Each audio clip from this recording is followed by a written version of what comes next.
المهيمن العزيز الجبار على سيدنا محمد طب القلوب أبدان وشفائها ونور الأبصار Baik, kita mulai ya. Bismillahirrahmanirrahim. Assalamualaikum warahmatullahi wabarakatuh. Alhamdulillahirabbil alamin.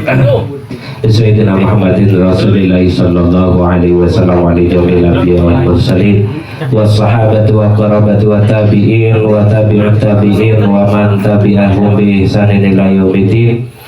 Wa ana khususan liman hadzal kitab Asy-Syaikh Muhammad Hasyim Asy'ari wa nafa'ana bihi wa bi ulumihi fid dharain amin wa lil masyayikhina wa lil ustadzina wa li jami'il awliya'i tis'ah wa li jamil awliya fil Indonesia wa li jamil awliya fid dunya radhiyallahu anhum wa an sa'iri sadati sufiyatil muhaqqiqin wal ulama'il amilin wal aimatil mujtahidin anna Allah ta'ala yahmina bihim ayatihim wa yumiduna bimadadihim wa yanfa'una bibarakatihim wa anwarihim wa asrarihim wa ulumihim fid dunya wal akhirah. Al-Fatihah. A'udzu billahi minasyaitonir rajim. Bismillahirrahmanirrahim. Alhamdulillahirabbil alamin.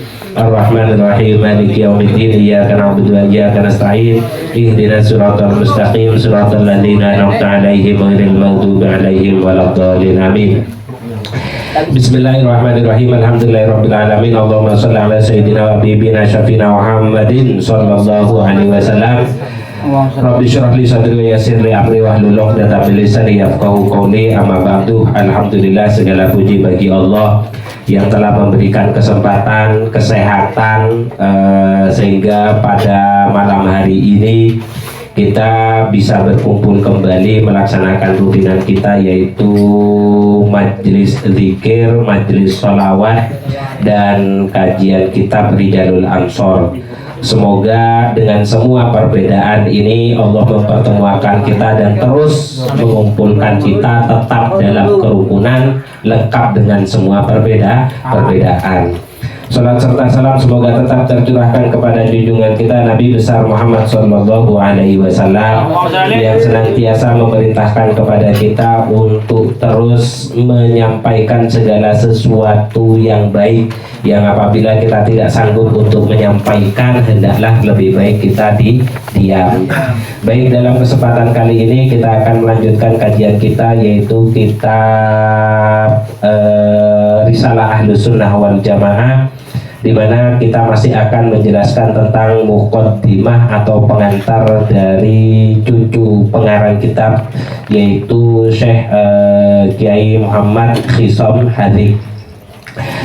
Bismillahirrahmanirrahim. Langsung saja kita bacakan redaksinya. Waqad qala al-musannifu rahimahumullahu ta'ala wa nafa'ana bihi wa bi ulumi fid dharain amin amin wa ya mujibas sa'ilin. Wa ba'dulan yang dalam sa'usi ma taqaddam minal basmalah walhamdalah fa hadza maqau utawi ikila al-hadir fid dihri iku kitabun kitab jalilun kang agung yahtawi kang mengku opo kitab ala maqasida ing atase pira-pira maksud mufidatin kang manfaat utawa kang aweh faedah wa mabahisa lan pira-pira pembahasan adidatin kang wilangan tanfa'u kang bisa manfaat opo kitab al muslimina tanfa'u opo kang bisa manfaat opo makosid al muslimina ing wong muslim al muhtajina kang podo butuh sapa muslim ila tahqiqil aqaidi maring nyatakake utawa benerne maring pira-pira akidah adiniyati kang bangsa agama wa ilal ijtima'i lan manfaat maring perkumpulan bil firqati kelawan sak golongan an-najiyati kang selamat alladzina nyatane wong hum kang utawi alladzina iku ahlus sunnati wal jamaah, ahlus sunnah wal jamaah. Waraddalan kang bisa waraddalan nolak fihi ing dalam kitab sapa muallifuhu wong kang ngarang ing kitab ala dhalalatil mubtada'ina ing atase kesesatane wong kang padha gawe bid'ah al-kadzibina kang padha goro. Wasorohalan jelasake sinten muallif fihi ing dalam kitab syubuhatil mulhidina ing syubhate wong kang padha melempeng abdallina kang padha sasar. Baik, kemarin sudah ada penjelasan terkait dengan muqaddimah. Ini lanjutan dari muqaddimah menjelaskan kitab ini isinya apa saja. Di sini dijelaskan kitab ini adalah kitab yang sederhana. Kata beliau cucunya Kiai Hasyim Asy'ari, Gus Hadik ya. Gus Hadik itu beliau mengatakan kitab ini memang kitab yang ringkas, cuman penuh dengan manfaat. Insya Allah manfaatnya itu banyak. Dan pembahasannya itu ya cukup lumayan ada lah yang nanti akan dibahas. Cuman semuanya itu yang akan dibahas insya Allah sangat bermanfaat untuk orang muslim yang membutuhkan penjelasan terkait dengan akidah agama. Berarti kitab ini masuk kategorinya pelajaran akidah. Karena kalau kita melihat Islam itu mudahnya, kalau kita dilihat dari hadisnya, Rasulullah itu kan pernah didatangi oleh malaikat Jibril ya kan, datang dalam sebuah perkumpulan, malaikat Jibril datang dalam berwajah putih ya kan, bajunya putih, rambutnya putih, terus kemudian menempelkan. Beliau menanyakan tiga hal.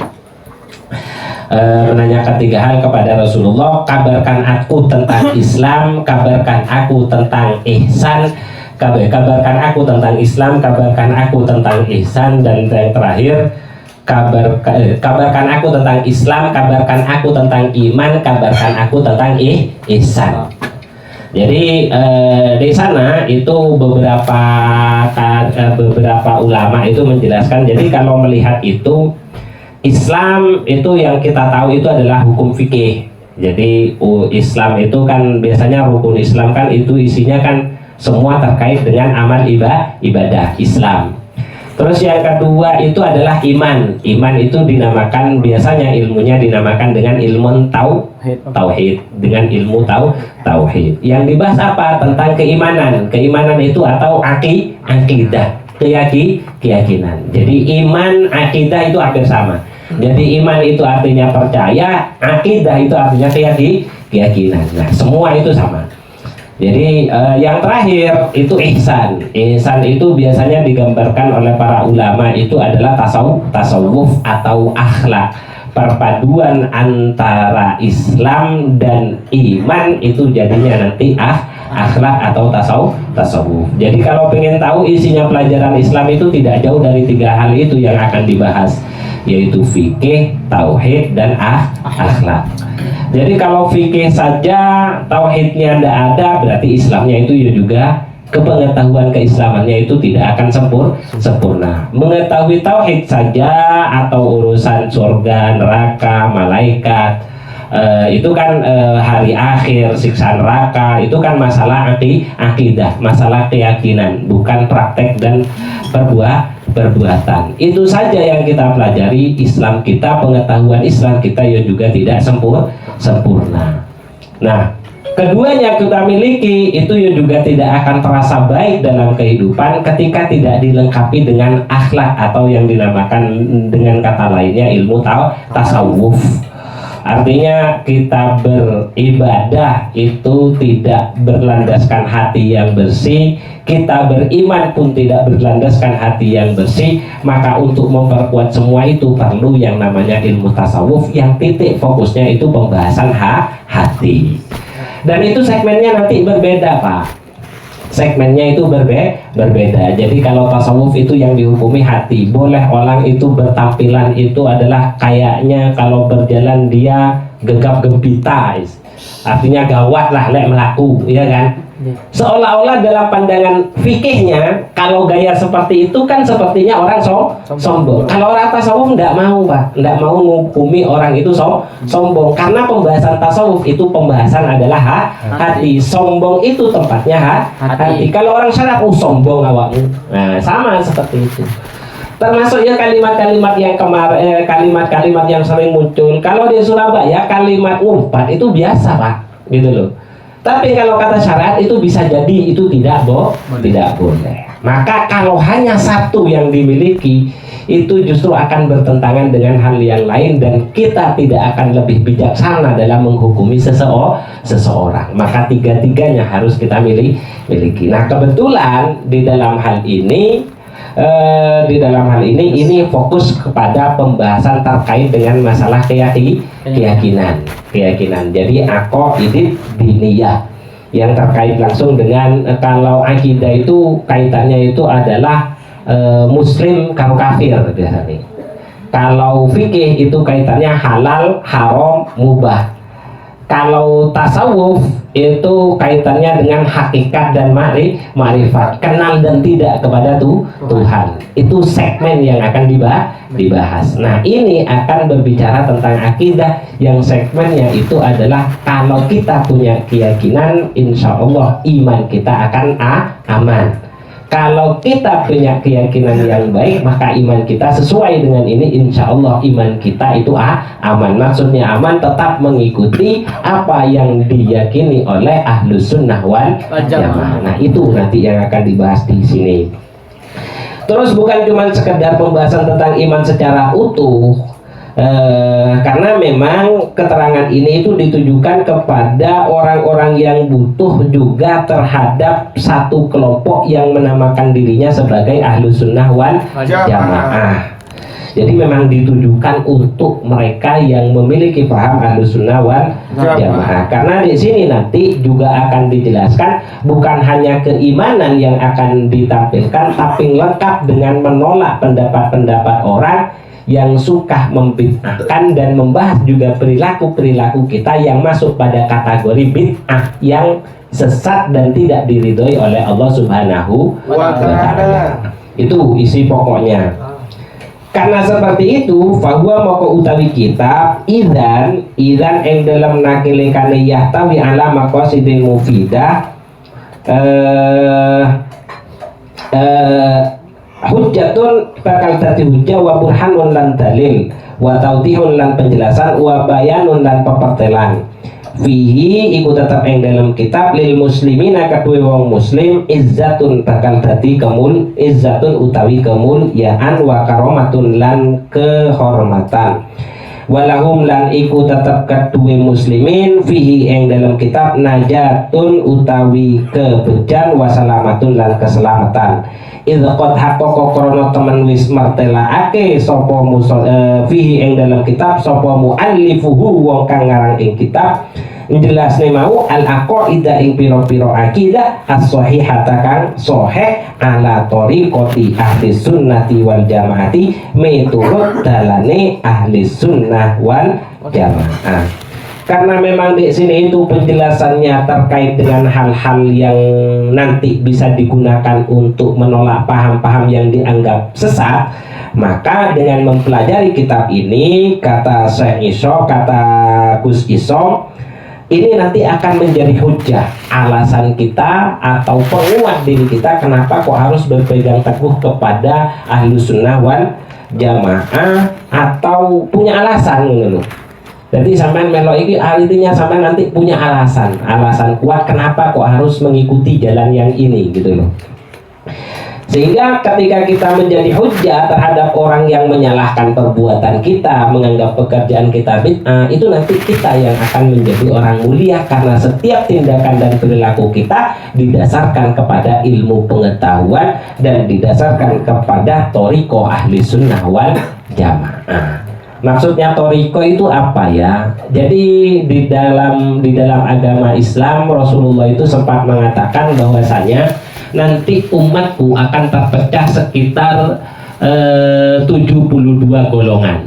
Tapi hadis ini banyak versinya. Hanya satu nanti yang selamat, yaitu adalah ahlus sunnah wal jamaah. Nah, siapa ahlus sunnah nanti? Karena ini cuma muqaddimah, sehingga ya cuma dibaca aja nanti penjelasannya. Terus wa ma'asyirul muslimina utawi golongane wong muslim al yauma ing dalam iki dina iku asyaddu luwe banget apane hajatan butuhe ila dzalika maring mengkono-mengkono kitab. Ini kata cucunya Kiai Hasyim. Orang muslim pada zamanku itu sangat membutuhkan kitab ini. Kata beliau dulu ya, padahal kita tahu prakteknya orang dulu itu roto-roto wis anut sudah banyak yang sudah sesuai dengan apa yang dijelaskan oleh para kiai. Karena ngajinya dulu kan ketat. Di pagi ada ya kan, setelah subuh ada, setelah isya itu ada, setelah maghrib ada itu. Itu dulu masih dibilang butuh sekali untuk penjelasan kitab ini dulu. Sekarang yo kudune luwe butuh, cuman maca gak patek butuh. Lah itu harus diakui Pak, harus diakui itu Pak. Insya Allah orang tua kita tanyakan sudah, pagi itu ada ngaji, asar ada ngaji, maghrib ada ngaji, isya juga ada ngaji. Itu dulu masih dikatakan sangat butuh kepada penjelasan yang seperti ini. Kenapa? Yaitu tadi, karena di samping kita ada saudara kita yang banyak menyatakan bahwasanya pekerjaan-pekerjaan yang dilakukan itu tidak sesuai dengan syariat. Sehingga kadang apa yang dilakukan oleh kita yang sudah diyakini secara turun-temurun itu akhirnya ragu. Itu akhirnya ragu. Jadi ziarah kubur syirik, ya kan? Lah, sebelumnya kita tidak tahu dalilnya. Yang penting kita ikut orang tua saja, ziarah kubur ya wis ziarah kubur. Sehingga ketika ada orang yang menjelaskan ziarah kubur syirik terus memberikan dalil, ya kan? Akhirnya kita ragu. Loh, padahal di sini nanti akan dijelaskan kalau sebenarnya tidak seperti itu keterangannya gitu loh. Sehingga ini jelas-jelas sangat dibutuhkan harusnya. Wa qad ikhtalata fihim al-afadilu bil arazili. Kenapa kok pada saat itu sangat butuh kepada kitab ini? Karena yang hidup pada masa itu wa qad ikhtalata lan wis teman-teman campur fihim ing dalam muslimin sapa al-afadilu wong kang mulya bil aradili lan wong kang asor. Jadi pada masa dulu pada masa dulu itu sudah tidak bisa dibedakan mana yang alim yang memang mulia dan mana yang memang tidak punya ilmu. Karena yang tidak punya ilmu itu seolah-olah dia berbicara koyoi hebat ngono lho. Padahal cara ilmune ya gak ono, Pak. Ngono lho.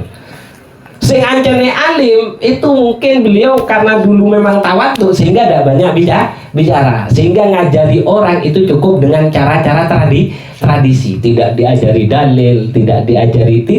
Dulu kan sering dicontohkan. Lelek mangan contoh, lelek mangan ojo ngadeg. Padahal hadisnya ada, makruh hukumnya orang makan berdiri. Dulu tidak pakai dalil. Dulu kalau makan jangan berdiri.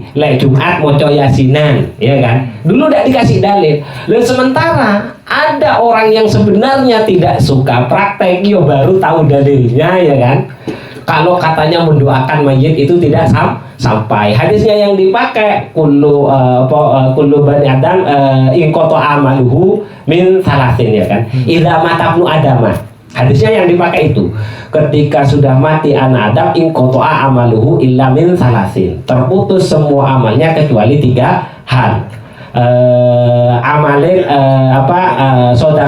sodakotin jariyatin, sodakoh jariyah, au ilmin yuntafa'u bihi, ilmu yang bermanfaat. Terus kemudian awaladin soleh yad'u lahu, atau anak yang soleh yang mendoakan kedua orang tuanya, ya kan? Anak soleh. Jadi kalau sampean bukan anak, tidak perlu mendoakan. Nah, kayak gitu kan? Karena bukan anak, bisa jadi seperti itu. Yang berbicara adalah mereka yang memang tidak tahu telusurannya hadis seperti apa, seolah-olah hadis itu benar. Dan sementara orang-orang yang betul-betul alim mengajari kita dulu tidak pakai dalil, tapi langsung praktek dan ngajak langsung bersatu, langsung melakukan kegiatan wis tahlilan ae gitu loh. Nah sehingga kadang rutinitas yang dilakukan akhirnya ragu loh, cari kuno ono dalile. Lah sementara kita yang sudah melakukan tidak pernah tahu ono dalile apa ora. Sing penting wis manuk wong tuwa. Kadang sana itu cara menggembor-gemborkan itu adalah loh ini kata hadis kok. Ini kata hadis. Loh sementara itu pendapatnya siapa? Lalu kalau dibandingkan pendapatnya ulama dengan hadis mana menang? Kan kayak gitu biasanya kan. Nah, nanti di sini akan dijelaskan seperti itu. Karena pada masa itu sudah sulit dibedakan mana orang yang betul-betul alim dan orang yang baru belajar tapi sudah mau untuk berbicara lebih dari apa yang ketahui.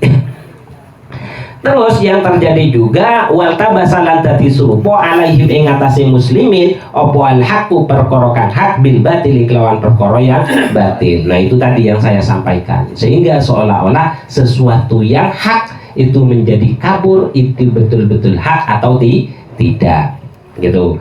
Terus wata sodaro lan matu lil fatawa krono awe fatwa sapa kullu jahilin saben wong kang bodoh. Karena pada masa itu juga banyak sekali orang yang sebenarnya tidak tahu apa-apa tapi sering berkomentar kabeh dikomentari, termasuk kiai ini. Padahal kiai ini wis hafal Bukhari ikut dikomentari Pak. Sekarang sampean kan sudah lihat kan pada masa dulu belum ada internet Pak, itu sudah ada, itu dikatakan sangat butuh deh kitab ini gitu loh. Kalau sampean sekarang lihat sendiri terus ngacak gak patek penting ngaji koyo ngene ya wis wallahu a'lam ya wis. Ya gimana gitu loh. Kondisinya seperti itu gitu loh. Ya. Miman bayane saking uwong ayak suruh kang kecendhe apa idrakuhu pengetahuane man an fahmi kitabillahi ta'ala saking memahami kitabe Gusti Allah taala hale maha luhur sinten Allah. Yaitu yang dimaksud orang bodoh itu siapa? Yaitu orang yang pengetahuan akan Al-Qur'an ataupun hadis itu hanya sekelumit saja. Bahkan kadang ya taunya cuma dari terjemah. Padahal di dalam Al-Quran itu aja itu banyak Pak. Dari Al-Quran saja ya, yang sampean setiap hari itu ya, dari bacaannya ada ilmu tajwid, dari penulisannya ada khot, ya kan? Dari pelafatannya itu ada yang namanya makhorijul huruf. Terus dari cara pelafatan yang baik itu masih ada tahsin. Loh, iku belum pemahaman Pak. Pemahaman redaksi bahasa Arabnya ada ilmu nahu, perubahan katanya ada ilmu sorof, ya kan? Logika akalnya ada ilmu mantik, ya kan? Tata bahasanya ada ilmu balago. Si ato Pak, Banding karo aku, alhamdulillah aku hatam kabeh sing tak sebutno iku, gitu loh. Artinya terus kita melihat orang yang baru belajar terjemah juga ikut komentar terkait dengan fenomena yang ada. Yuk akhirnya isinya ya wis khilaf tok ya kan. Isinya tukaran tok gak ketemu putusan. Sehingga antara satu dengan yang lain itu cenderung tidak jadi bersatu, tapi justru akhirnya menjadi pertengkaran. Begitu loh. Makanya ya tapi ya biar mana ada yang seperti itu ada. Zaman dulu ada. Lek saiki sampean kan wis ketok dhewe gak perlu tak jelas loh. Ini ya wis mari ono kasus ya kan. Ya sudah. Terus yang berikutnya itu adalah wa sunnati Rasulillah lan sunnai Rasulullah sallallahu alaihi wasallam. Akhirnya faja'a moko apa alkitabu. Kitab ini maksudnya bil idohi kelawan penjelasan wa tadqiqi lan pertelang kang rinci ba'idan hale ngetokake anital bisi saking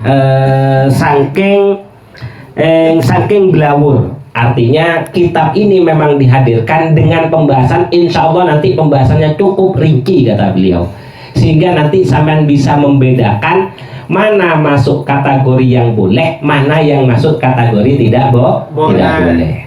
Karena tenan nanti pelajari. Terus wat tazwiqi lan mais-maisi liyab taidu drapun podo bisa ado sapa muslimin an mawaqi'il jahli saking gon tumibone wong bodoh wadolali lan wong kang sasar, agar kita semua yang mengkaji kitab ini betul-betul bisa terselamatkan dari orang-orang yang bodoh dan orang-orang yang pendapatnya itu sebenarnya menyesatkan. Sehingga adalah wayakunu lan ono sapa muslimin iku muwafiqina kang padha nyocoki fil aqwali ing dalam pira-pira ucapan wal af'ali lan pira-pira penggawean. Yang terakhir harapannya adalah dengan mempelajari kitab ini nanti apa yang dilakukan dan yang apa yang dibicarakan itu betul-betul sesuai dengan tuntunan. Ya, kita lanjut dulu. Wa kaifa karena sudah kondisinya seperti itu, wa kaifa lan hale kaya apa lah ora butuh wa qad kana lan teman-teman ana sapa muallifuhu pengarange kitab ini al-allamatu nyatane wong kang banget alimi as-syaikhu kang dadi Syekh Muhammad Hashimin, nyatane Syekh Muhammad Hashim. Kalau Syekh kita tahu kan ada Ustadz. Kalau Ustadz itu kalau di dalam bahasa Arab itu al-ustadz itu biasanya dosen. Kalau Syekh itu biasanya doktor gitu loh. Kalau hadratus Syekh itu biasanya guru besar. Jadi penyematan kalimat itu kadang ya kudu ngerti gitu loh. Soalnya kadang bahasa Arab itu dianggap mewah padahal itu adalah sesuatu yang receh. Contohnya sholawat, iya kan? Padahal itu bukan sholawat, tapi sering dibawakan dalam kegiatan-kegiatan sholat. Nah, sama yang kudu hati-hati di sana, ya kan? Kalau teksnya itu yo namanya bahasa Arab yo koyo sholawat aja nih Pak, ngono lho. Tapi di sana kan menjadi lagu, itu yo juga sering terjadi dan masih sering kita temukan. Jadi itu yang harus kita juga hati-hati. Ojo kabeh dianggap bahasa Arab itu isine donga karo sholawat. Tidak seperti itu. Terus kemudian di sini itu kalau Syekh seperti itu ya.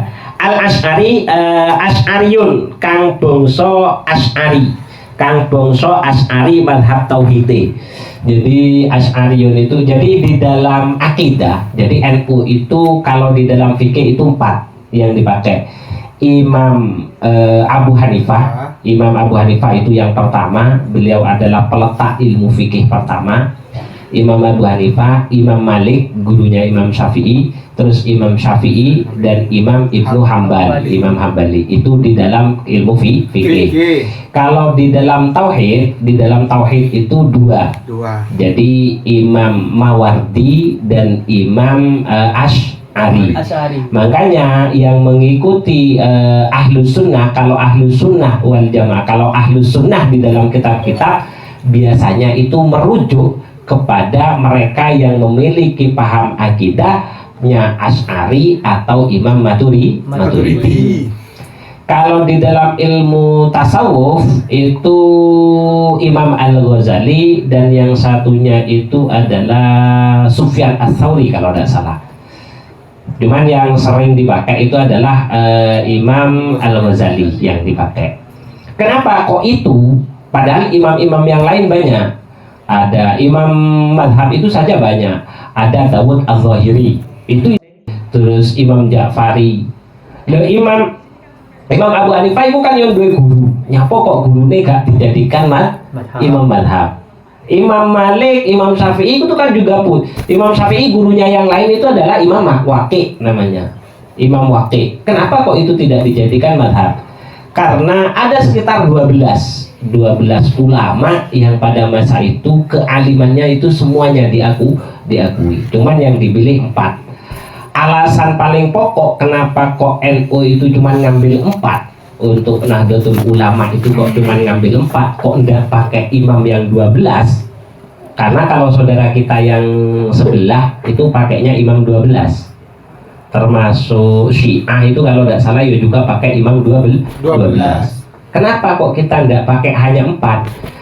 Karena alasan paling kuatnya yang paling bisa dijadikan pegangan khusus untuk yang tadi disebutkan itu, Beliau adalah ulama yang punya pemikiran sekelas mujtahid sekaligus.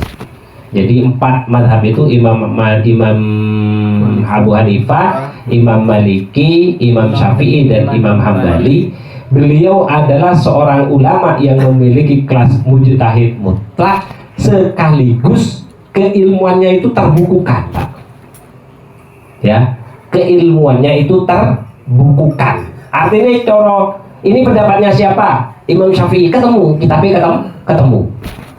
Kalau kayak Imam Dawud Az-Zahiri itu cuman ringkasan-ringkasan toh. Jadi cuman anggaplah cuman makalah, selembaran, coro saiki ku nulis di Facebook, nulis di belum jadi satu karya yang utuh. Itu adalah pemikiran beliau. Sehingga kita khawatir ketika mengikuti pendapatnya Abu Dawud Az-Zahiri, kita tidak tahu beliau cara ngambilnya itu gimana gitu loh. Karena mengambil hukum dari Al-Quran dan hadis itu ya juga ada ilmunya. Nah, orang sekelas mujtahid itu adalah orang yang bisa menggali aturan hukum dari Al-Quran dan hadis sekaligus beliau itu punya ramuannya. Itu namanya mujtahid. Jadi gampangannya gini lah. Yang dikatakan mujtahid itu Al-Quran, hadis itu adalah bahan mentah. Yang tahu cara gawine itu adalah seorang mujtahid. Di bawahnya itu adalah orang yang bisa mempraktekkan resep. Nah, itu masih nanti masuk mujtahid madhab. Ada di bawahnya. Di bawahnya lagi ada mujtahid fatwa. Nah, itu di bawahnya terus yang bisa mengkoreksi ini pengambilannya seperti ini, tapi masih belum punya konsep sendiri cara pengambilan hukum di dalam Al-Quran dan hadis. Itu kelasnya mujtahid. Nah, kenapa yang dipilih itu tadi? Karena imam-imam yang disebutkan tadi kitabnya itu bisa ditelusuri. Kalau gak iso ditelusuri kitabnya diragukan, Pak, itu pendapatnya siapa gitu. Iya, dikhawatirkan kayak gitu. Karena ya itu tadi, rentetan ilmunya itu tidak nyambung nanti. Takut tidak nyambung. Ada, karena bahaya, Pak. Contohnya ini pendapatnya Dawud Az-Zahiri ya. Pendapatnya Dawud Az-Zahiri, seingat saya itu ada di dalam kitab Fathul Wahab. Imam Syafi'i dalam pernikahan itu mewajibkan yang namanya wali, ya kan? Dan mewajibkan yang namanya saksi. Ya, selain sigot, jadi mewajibkan wali dan mewajibkan saksi. Walimah itu hukumnya sunnah. Kalau Imam Abu Hanifah, kalau tidak salah, Imam Abu Hanifah itu menikahkan itu enggak perlu saksi, Pak. Cukup ada wali, ya kan? Terus kemudian walimah tapi hukumnya wajib. Ya, enggak perlu saksi tapi walimah itu wajib. Karena pendapat beliau saksi itu perlunya agar diketahui kalau ini adalah sebuah orang yang sudah saling suami istri, sehingga tidak ada orang lain untuk mengganggu. Nah, perlunya saksi kan itu. Nah, berarti yang paling bagus itu malah walimah, diketahui oleh orang banyak. Gitu loh. Tapi dipikir mana? Nah, Dawud Az-Zahiri itu menggabung keduanya, ya kan? Walimah nggak perlu, ya kan? Walimah nggak perlu, saksi nggak perlu, ya cukup luru-luruan, Pak. Yang penting ada sigot sah dan terima. Nah, cuman pendapat ini nggak bisa ditelusuri, Pak. Nggak bisa ditelusuri pengambilannya dari mana, karyanya seperti apa, proses pengambilannya seperti apa. Kan khawatir ada orang yang menyisipkan paham beliau. Itu kenapa kok nanti bahaya. Jadi kalau mengikuti sesuatu itu memang harus betul-betul ada bukti autentik lah. Jadi pendapatnya Imam Syafi'i diambil dari mana ini, terus ada itu, Pak, sampai nyambung kepada Rasulullah Shallallahu Alaihi Wasallam. Itu yang dijaga.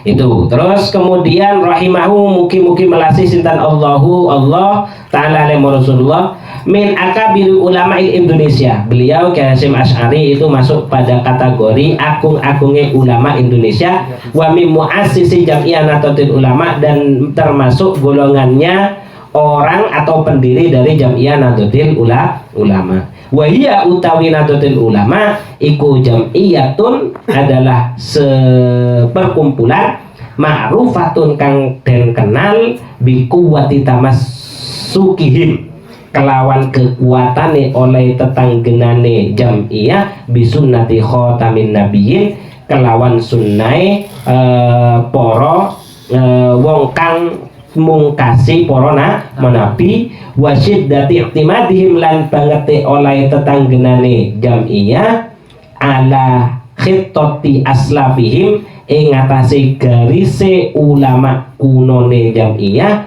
as-sholihin kang padha saleh. Ini ciri khasnya jam'iyah Nahdlatul Ulama yang insya Allah pada akhir-akhir ini sudah mulai bergeser. Kata beliau, Jam'iyah Nahdlatul Ulama itu adalah orang-orang, sekelompok orang atau sekelompok organisasi yang paling kuat memegang sunnahnya Rasulullah dan paling kuat mengikuti pendapat-pendapat ulama terdahulu. Itu pendapat ulama terdahulu. Jadi contoh seperti pendapat yang terbaru, bagaimana hukumnya siwak, itu boleh atau tidak? Sikat gigi. Siwak kan fungsinya membersihkan gigi, ya kan? Terus kemudian mengurangi bau. Jadi kalau dulu itu sunnahnya pakai kayu siwak. Dan sekarang kan sudah ada cara yang terbaru yaitu sikat gigi. Nah, kalau di dalam Basul Masail apakah sikat gigi itu bisa mengganti? Kalau ulama Nahdliyin itu tetap yang disunnahkan itu pakai kayu siwak. Tetap dipegang. Meskipun beliau juga tidak menolak boleh menggunakan sikat gigi. Itu loh caranya Nahdlatul Ulama itu salah satunya seperti itu. Contoh lagi sekarang masa iddah. Jadi orang itu kalau berpisah dari suaminya itu kan ada masa iddah. Fungsi dari masa iddah itu adalah untuk mengetahui di dalam rahim perempuan apakah ada janin atau tidak. Nah sekarang ada yang namanya USG. Itu jelas sudah ketemu ada dan tidaknya. Lalu apakah perlu masa iddah? Masa iddah kan lama Pak bagi seorang perempuan, tidak boleh keluar, ya kan? Belum persucian. Ya kan? Sekitar 4 bulanan lah. Sekitar 4 bulanan itu tidak boleh keluar, tidak boleh berhias, tidak boleh keluar, hanya boleh keluar untuk memenuhi kebutuhan hidupnya. Keluar haram. Lalu itu pendapat yang terdahulu. Tujuannya adalah untuk memastikan di dalam janin seorang perempuan itu tidak di dalam perut perempuan itu tidak ada janin. Sehingga ketika dia dinikahi oleh orang lain ini ketemu ini anaknya siapa. Kan tujuannya itu. Oke, tujuannya itu. Sekarang ada yang namanya USG. Apakah ketika sudah di USG jelas tidak ada terus masa iddahnya dihilangkan? Ya enggak. Kalau NU tetap masa iddah tetap berlaku karena berpegang teguh kepada pendapat yang terdahulu ulama-ulama salah. Meskipun pendapat yang sekarang itu tidak bisa, tetap tidak akan digolkan meskipun fungsinya sudah terpenuhi. Karena kadang kita tidak tahu rahasia dari Allah mewajibkan yang namanya iddah. Makanya gak KB amalan, tidak semua amalan yang Allah berikan itu bisa dilogikakan. Karena di sana ada unsur keimanan yang harus bermain. Nah itu, jadi terkenalnya Nahdlatul Ulama itu harus seperti itu. Orang yang sing anyar-anyar Pak. Lek mbiyen iku ya nabiyan iku ono di musola, ono di langgar. Full. Ya nabiyan dulu kan selawatan kan? Itu yang full Barzanji itu kan jelas kan kitab Barzanji itu isinya itu adalah sirah nabawiyah yang langsung diambil dari hadis. Sampai biar tahu kenapa kalau cita-cita saya enggak banyak-banyak Pak. Cita-cita saya itu ketika bergabung itu pengen nguripi musola podo karo biyen. Nah cuma nanti pengen ditambahi bagaimana orang itu paham isi daripada paham isi dari Barzanji, paham dari Syaraful Anam. Dulu itu setiap Jumat di daerah saya, tidak tahu kalau di sini dulu Itu masjid dan musola itu full mesti Pak. Musola kene musola yo podo ya nabian antara satu dengan yang lain. Saiki masjid kosong, musola kosong, pindah di lapangan itu pun saulan sepisan karuan. Ayo coba bayangkanlah. Nahdlatul Ulama itu harusnya mempertahankan hal-hal yang seperti itu. Karena itu tradisi yang sudah terlalui dahulu. Saya cita-cita cuma itu. Pokoknya kalau saya dulu itu ketika ada di Malang itu, ketika ditunjuk sebagai takmir, 3 yang saya isi Pak, itu pasti harus berjalan. 1 itu ono tibaan, nomor 2 ono tahlilan, nomor 3 ono hataman, benulan. Kenapa? Ya karena yang saya tahu masa kehidupan saya kecil, itu yang paling bisa menyatukan antara satu rakyat dengan rakyat yang lain. Itu yang bisa membuat diri kita itu guyup, ono tonggone bangun akhirnya iso nulungi karena sering berkumpul dalam satu majelis dengan acara yang sama. Di sana media orang itu saling bersodako antara satu dengan yang lain. Itu pada masa itu. Dan saya pikir itu yang baik. Dan sekarang itu sudah mulai, hampir gak ada sudah Pak. Hampir punah. Makanya saya cuman pinginnya itu toh. Pengennya kalau saya waktu di Malang itu sudah setiap saya alhamdulillah bisa membangun enggak satu kecamatan sih. Cuman lek dihitung satu kecamatan karena memang tempatnya terpisah. Itu sudah pasti 3 hal itu. Pasti saya hidupkan itu 3 hal. Jadi tahlilan, tibaan, karo hataman. Ditambah lagi kajian kitab. Itu pasti saya hidupkan. Lah saya cita-citanya cuma itu. Pada ketika kita ada di masyarakat pengen menghidupkan itu. Bagaimana caranya sudah. Seandainya nanti dikasih musola dewe, tak uripi dewe model koyo ngono. Mesti itu sudah.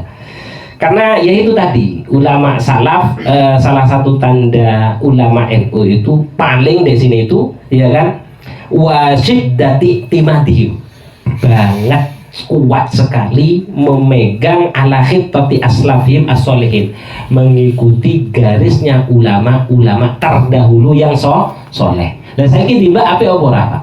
Api kan? Hataman api apa? Api Pak. Terus mari ngono kajian kitab karo tahlilan di musola bareng-bareng iku api apa Pak? Api. Kalau bagus kenapa kok ditinggalkan? Karena ayatnya itu innallaha la yughayyiru ma biqaumin hatta yughayyiru ma bi anfusihim. Artinya itu kayak gini. Ini sering disalahartikan, Pak. Sering disalahartikan. Jadi sesungguhnya Allah itu tidak akan merubah suatu kaum kecuali orang tersebut merubah dirinya sendiri. Ini biasanya oleh ustadz-ustadz, dari ustadz-ustadz itu biasanya adalah ditujukan untuk kita agar senantiasa untuk berperilaku baik, merubah diri kita lebih baik. Ayatnya nggak ngono Pak. Kalau mau mengajak orang untuk berubah menjadi baik, itu jangan pakai itu dalilnya. Pakainya itu fastabikul khairat, berlomba-lomba pada kebaikan. Ayat itu maksudnya perkara api yang sudah diturunkan oleh Allah, ya kan? Itu jangan dirubah. Kalau itu dirubah, maka nanti keberkahan yang sudah Allah berikan itu juga akan dicabut. Sehingga sekarang persatuan orang sudah mulai tidak ada, guyupe wong sudah mulai hilang. Karena kebaikan yang selama ini sudah dibentuk itu dibubarkan sendiri. Itu tenanan toh. Saiki kan gampang dilu-dilu wong tukaran. Dilu-dilu wis rame maneh, iya kan? Lah ya itu. Kalau dulu orang lebih tepo seliro. Lah makanya ayo sekarang kalau tahu Nahdlatul Ulama itu patokannya tradisi dari ulama dulu itu seperti apa. Kalau bisa itu jangan dihilang. Kalaupun mau ngambil harus yang lebih baik. Karena ada dawuhnya kayak gini, al-muhafadhu ala qadimis sholeh wal akhdhu bil jadidil aslah. Jadi mempertahankan tradisi baik, tradisi lama yang masih baik, dan boleh mengambil tradisi baru tapi harus lebih baik. Selama tidak bisa lebih baik, yang lama harus dipertahankan. Karena kalau tidak, keberkahan itu akan dicabut. Akhirnya saiki kan sing dirombak gak mung wong apa sak negara ini akeh sing wani rombak saiki. Wes macam-macam Pak.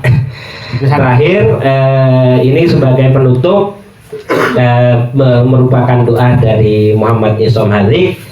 Fajaza mugi-mugi paring piwales sinten Allahu Allah taala hale mohon sinten Allah muallafahu ing wong kang ngarang ing kitab khairon ing kebagusan kathiron kang akeh wa ghafarolan mugi ngapura sinten Allah lahu maring muallif wali usulihi lan maring wong tuwane muallif wa furu'ihi lan anak turune muallif innahu satamne Gusti Allah kana wonten sinten Allah iku ghafar zat kang akeh ngapura wa nafa'alan mugi paring manfaat bihi kelawan muallif wa bi ulumihi lan kelawan ilmune muallif al muslimina ing wong muslim kabeh wa ja'alalan mungkin dadi akeh sinten Allah ilmahu amalahu ing amale muallif min ihya sunnati sayyidil mursalin setengah saking perkara kang bisa ngurip-nguripi sunnahe Gusti Rasulullah kang dadi utusan. Hadza utawi ikilah al hadir fil dhihni utawa ikilah keterangan wa sallallahu mugi paring tambah rahmat sinten Allah ala sayyidina ing atase Gusti kita Muhammadin nyatane Kanjeng Nabi Muhammad wa ala alihi lan utusan wa ala alihi lan keluargane Kanjeng Nabi Muhammad wa sahbihi lan para sahabat Kanjeng Nabi Muhammad wa sallama lan keselamatan walhamdu utawi sakabehane puji iku lillahi tetep kagungan Gusti Allah Rabbil alamin kang mengerani alam kabeh tebu ireng 1 Rajab 1418 yang nulis kata bahu nulis muqaddimah si betul muallif cucune pengarang Muhammad Isom Hadik jadi cucunya. Bismillahirrahmanirrahim. Wallahu a'lam bishawab. Akhiran saya tutup kajian ini. Kalau nanti ada pertanyaan bisa langsung sambil lalu. Ala hadiniya wa ala kulli niyatin sholihah wa nakhususun li mu'allif hadzal kitab wa nafa'ana bihi wa bi ulumi fid dharain amin wa liqad hajatina min hawaijidil akhirah sallallahu maqasidina yassarallahu umurana umuratina wal akhirah al-fatihah. A'udzubillahi minasyaitonir rajim. Bismillahirrahmanirrahim. Alhamdulillahirabbil alamin. Ar-Rahmanir-Rahim Maliki yaumiddin Iyyaka na'budu wa iyyaka nasta'in ihdinas siratal mustaqim siratal ladzina an'amta 'alaihim ghairil maghdubi 'alaihim waladdallin. Ada pertanyaan, ada kegiatan berikutnya kami berikan kembali kepada moderator.